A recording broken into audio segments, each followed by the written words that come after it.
अस्सलाम वालेकुम स्टूडेंट्स, उम्मीद करती हूँ आप सब खैरियत से होंगे।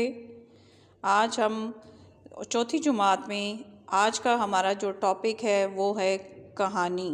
तो कहानी जैसा आपको मालूम है कि कहानियाँ सुनने और सुनाने का रिवाज कदीम ज़माना से चला आता है। हम में से कौन होगा जिसने अपने बचपन में अपने घर के बड़े बूढ़ों से कोई ना कोई कहानी ना सुनी होगी।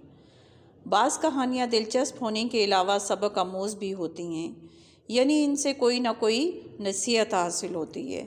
तो डियर स्टूडेंट्स, आज हम देखेंगे कि आज हम कौन सी कहानी सीखेंगे। सबसे पहले कहानी को सीखने से या सुनने से पहले हमें चंद हदायत का पता होना चाहिए कि कहानी लिखने के लिए क्या चीज़ें ज़रूरी हैं। कहानी को माजी में लिखना, फ़ेल माजी में होनी चाहिए, यानी था, थी का इस्तेमाल, है, हैं का इस्तेमाल नहीं होना चाहिए, गुज़रे हुए ज़माने में इस्तेमाल होना चाहिए जुमलों में। रब्त और तसलसल होना चाहिए। कहानी जो है उसमें ये नहीं कि एक जुमला कहीं से उठाकर दूसरा, शुरू का जुमला कि एक गांव में एक कुत्ता रहता था, या फिर एकदम एंड वाले जुमले पे आ जाएं कि उसने पानी में अक्स देखा। तो इस तरह नहीं होगी। कहानी जो है एक मुसलसल रब्त और तसलसल से चलेगी, तो तभी कहानी को लिखने और पढ़ने में मज़ा आएगा। नंबर 3 है मुनासिब इसमें ज़मीर का इस्तेमाल हो। इसमें ज़मीर क्या होते हैं? ये वो का इस्तेमाल होगा, यानी कि अगर आप फाख्ता, और जैसे आपने फाख्ता और चूंटी वाली कहानी लिखी थी, तो बाज़ बच्चों ने बार बार चूंटी और फाख्ता, चूंटी ने ये किया, फाख्ता ने ये किया, तो इस तरह के जुमले हम बार बार उस किरदार को हम नहीं लिखेंगे, बल्कि उसकी जगह इसमें ज़मीर यानी ये वो का इस्तेमाल करेंगे। कि जैसे फाख्ता एक दरख्त पर रहती थी, उसने, या ये या वो का इस्तेमाल करेंगे। ये नहीं कि बार बार फाख्ता और चूंटी का बोलेंगे।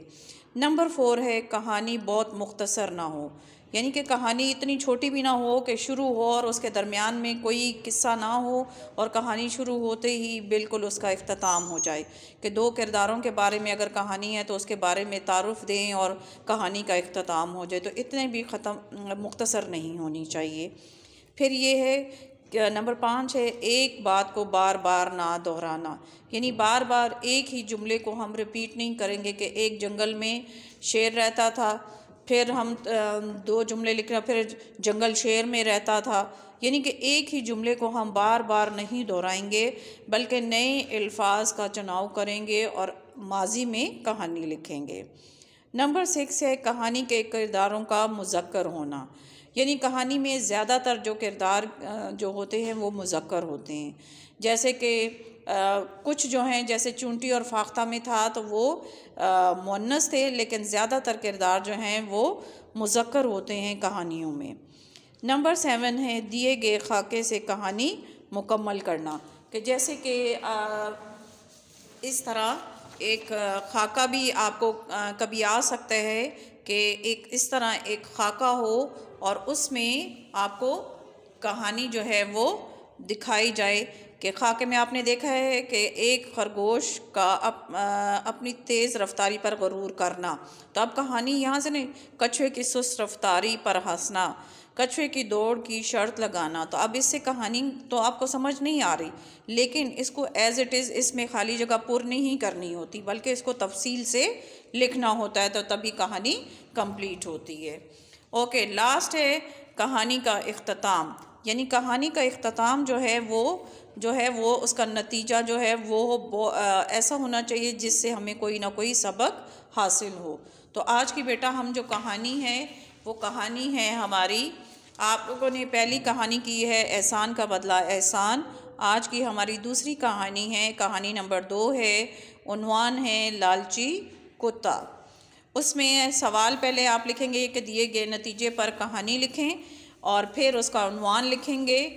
फिर हम, जैसे मैंने बताया कि फ़ासला, मुनासिब फ़ासला देंगे, तो मुनासिब फ़ासला क्या होगा, यहाँ से पहले पैराग्राफ के लिए हम 2 फिंगर गैप देकर कहानी लिखेंगे।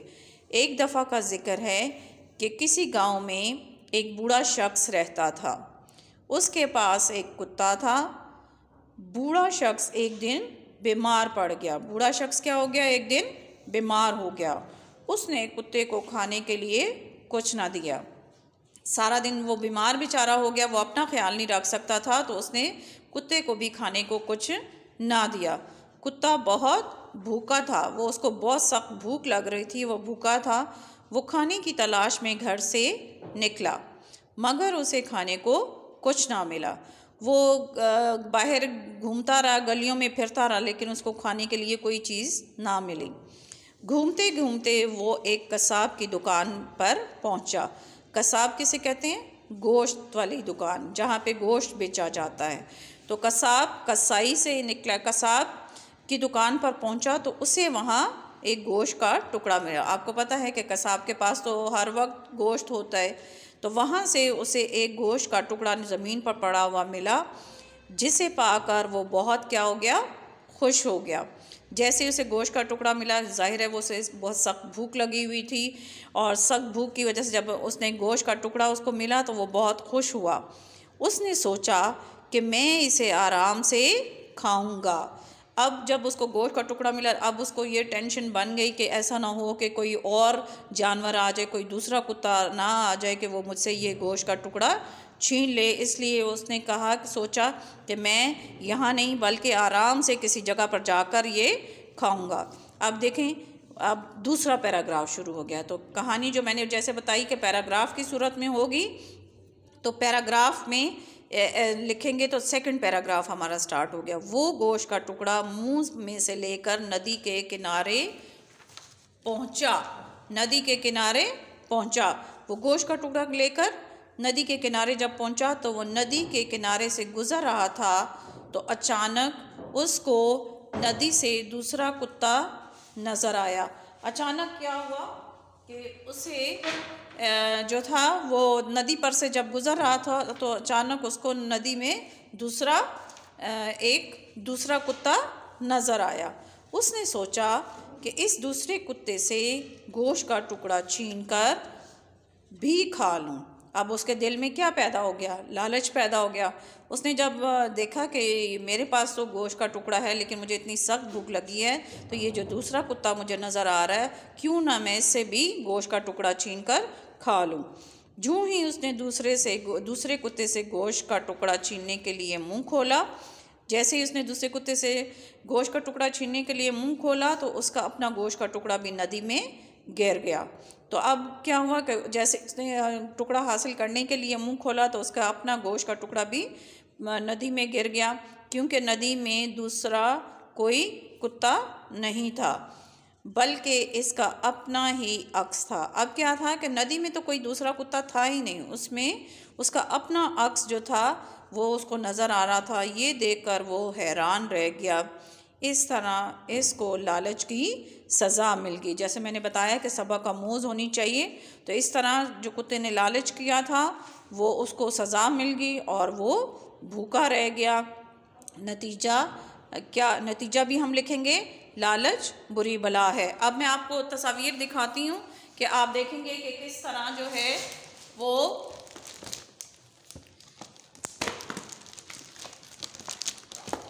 यहाँ पे आपको तस्वीर में नज़र आ रहा है कि कुत्ता जो है वो खाने की तलाश में निकला है, और रास्ते में जाते जाते उसको जब कसाई की दुकान से उसको गोश्त का टुकड़ा मिलता है, यहाँ हड्डी मिलती है, तो वो क्या करता है, पुल पर से गुज़र रहा है। पुल पर से जब वो गुज़र रहा है तो उसे अपना क्या नज़र आ गया, अक्स नज़र आया।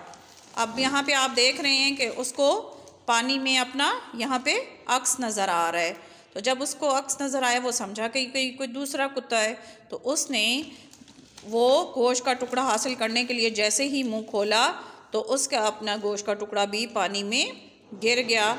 इस तरह वो भूखा रहा। तो इससे हमें ये साबित हुआ कि लालच जो है ये बुरी बला है, हमें लालच नहीं करना चाहिए। उम्मीद करती हूँ बेटा आप लोगों को इस कहानी की समझ आ गई होगी और आप नीट कॉपियों पे इसको बी साइड पर कर लेंगे। ओके, अगले लेक्चर तक के लिए अल्लाह हाफिज़।